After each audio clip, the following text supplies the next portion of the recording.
संस्कृत कक्षायां भवतां सर्वेषां हार्दिकं स्वागतं। सुप्रभातं। नमो नमः।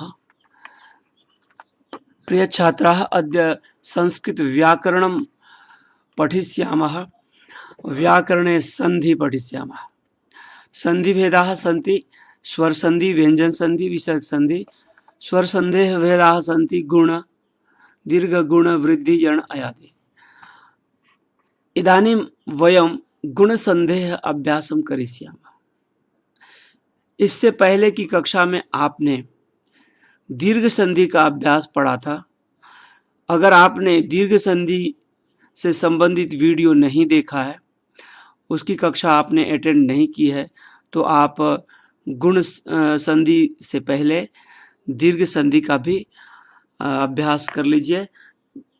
और इसके बाद आज हम गुण संधि का अभ्यास करते हैं। सामान्य लोक चाल की भाषा में गुण का अर्थ होता है किसी व्यक्ति के अंदर की क्वालिटी। यदि किसी व्यक्ति के अंदर सच्चाई है, प्रेम है, सहयोग है, दानशीलता है, तो ये व्यक्ति का एक गुण है। ये लोकाचार का गुण है। लोक व्यवहार में हम इसे गुण समझते हैं, परंतु जब व्याकरण में हम गुण पढ़ेंगे तो हम गुण व्याकरण में इन स्वर को कहेंगे ए, ओ और अर। ए एक संयुक्त स्वर है, ओ भी संयुक्त स्वर है और अर भी संयुक्त है। इस प्रकार ए, ओ और अर, ये तीन वर्णों को हम गुण कहेंगे यहाँ पर। इस बात को ध्यान में रखिए। और अब यहाँ पर समझिए कि ए कैसे बनता है। अ या आ के बाद अगर ई या ई हो तो ए हो जाएगा। अ या आ के बाद उ या ऊ हो तो ओ हो जाएगा। अ या आ के बाद अगर री अ या री हो तो अर हो जाएगा। ये गुण संधि के नियम होते हैं। जब भी हमको संधि करनी है तो वहाँ पर हमको देखना है कि ए कहाँ पर है। ए रहने पर हमको उस शब्द के पहले पार्ट में अ या आदि करेंगे और दूसरे पार्ट में ई कर देंगे। चलिए अभी आगे समझते हैं। तो सबसे पहले आज हम ए समझेंगे कि ए का संयोग किस तरह होता है, ए का मेलन, ए किन वर्णों के संयोग से। तो यहाँ पर आप देखिए अ या आ के बाद ई या ई हो तो ए बनेगा। तो अभी यहाँ पर एक उदाहरण है नरेश का। नरेश शब्द लिखा हुआ है और अगर इसका संधि विच्छेद हमें करना है तो हमें सबसे पहले देखना पड़ेगा इस नरेश शब्द में ए कहाँ पर है। जब आप नरेश शब्द का वर्ण विच्छेद करेंगे तो न प्लस अ, र प्लस ए और श प्लस अह आएगा, लेकिन यहाँ पर हमको केवल देखना है इस नरेश शब्द में ए कहाँ पर है। र में ए की मात्रा लगी है, ये है ए। अब हमें यहीं पर इस नरेश शब्द का संधि विच्छेद करना है। लेकिन आपके मन में क्या क्या विचार आते हैं? इस तरह के विचार आ सकते हैं कि इस प्रकार की संधि हो सकती है। अगर आप कोशिश करेंगे तो ये आएंगे, इनमें से कुछ प्रयोग करेंगे। लेकिन अगर आप संधि के नियम को समझेंगे और उसके अनुसार चलेंगे तो आपके लिए ये समझना होगा कि दोनों शब्दों का सार्थक अर्थ भी होना चाहिए। यहाँ पर देखिए नर प्लस एस का कोई अर्थ नहीं है, तो इस प्रकार दूसरे अन्य शब्द का नहीं है। नर प्लस ईश करते हैं तो हमारे पास शब्द बन जाएगा नर और ईश, नरेश। अ है, नर का अंतिम वर्ण अ है और ईश का पहला वर्ण ई है। संधि में पहले शब्द का अंतिम वर्ण और दूसरे शब्द का पहला वर्ण देखा जाता है। तो इस प्रकार नर शब्द का अंतिम वर्ण अ और ईश का प्रथम वर्ण ई है, तो अ प्लस ई से बन गया ए।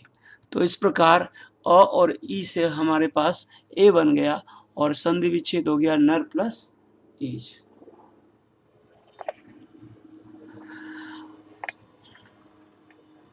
अब यहाँ पर एक और उदाहरण लेते हैं।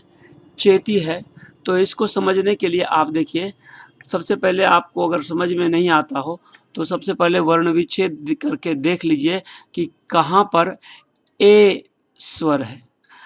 अब इसका वर्ण विच्छेद करने के बाद च के बाद ए है, ये ए है, तो इसी ए को हम चेती शब्द का वर्ण विच्छेद करने के बाद च ए त ई आ रहा है, तो च के बाद ए स्वर है।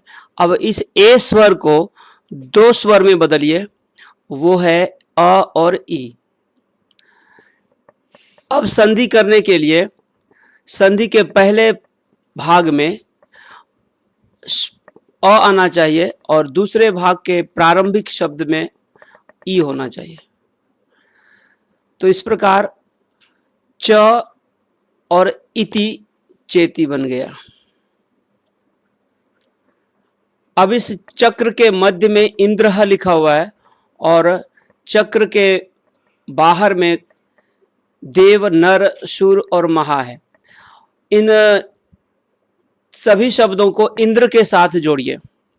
देव प्लस इंद्र, नर प्लस इंद्र, शूर प्लस इंद्र।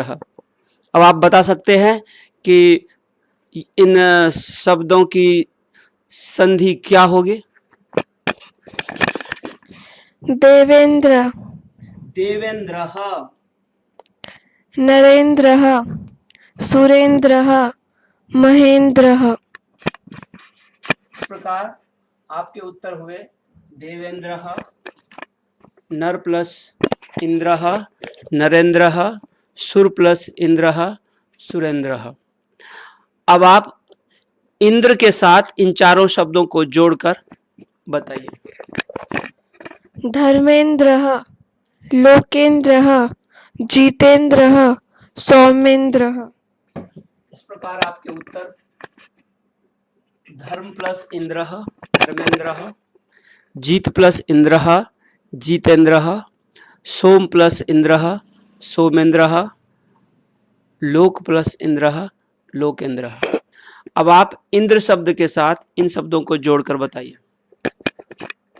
जनेंद्र, महेंद्र, इधर से चलना है क्लॉकवाइज।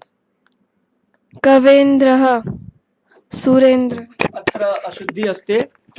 कवि प्लस इंद्र, कवेंद्र गलत है। कवि प्लस इंद्र कविंद्र है, क्योंकि कवि शब्द का अंतिम वर्ण ई है और इंद्र शब्द का पहला वर्ण ई है और ई मिलके दीर्घ ई हो जा रहा है और ये दीर्घ संधि का नियम है, इसलिए यहां पर कवि प्लस इंद्र कविंद्र शब्द बनेगा। अब आप इन शब्दों को इंद्र के साथ जोड़कर बोलिए। जनेंद्र, महेंद्र, सुरेंद्र, कविंद्र। जन प्लस इंद्र जनेन्द्र, कवि प्लस इंद्र कवींद्र, सुर प्लस इंद्र सुरेंद्र, महा प्लस इंद्र महेंद्र। ईश्वर शब्द के साथ इन शब्दों को जोड़कर बोलिए।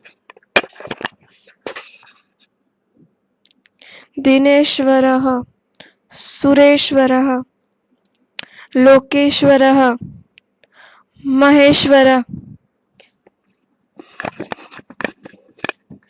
दीन प्लस ईश्वर दीनेश्वर, सूर प्लस ईश्वर सुरेश्वर, लोक प्लस ईश्वर लोकेश्वर, महा प्लस ईश्वर महेश्वर। अब इन शब्दों के साथ जोड़कर बोलिए। देवेश्वर, त्र्यंबकेश्वर, त्रिलोकेश्वर, सोमेश्वर। इस प्रकार इन शब्दों के साथ भी बोलिए। जीवेश्वर, कवीश्वर, सुरेश्वर, परमेश्वर। यहां पर कवि और ईश्वर कवीश्वर शब्द बनेगा। अब इति शब्द के साथ इन शब्दों को बोलिए। रमेति, सखेति, लतेति, शिलेति। इस प्रकार रमेति, सखेति, लतेति, शिलेति शब्द बन गया। अब आप और भी इन इति शब्द के साथ जोड़कर बोलिए। ममेति, तवेति, कस्येति, तस्येति। ममेति, तवेति,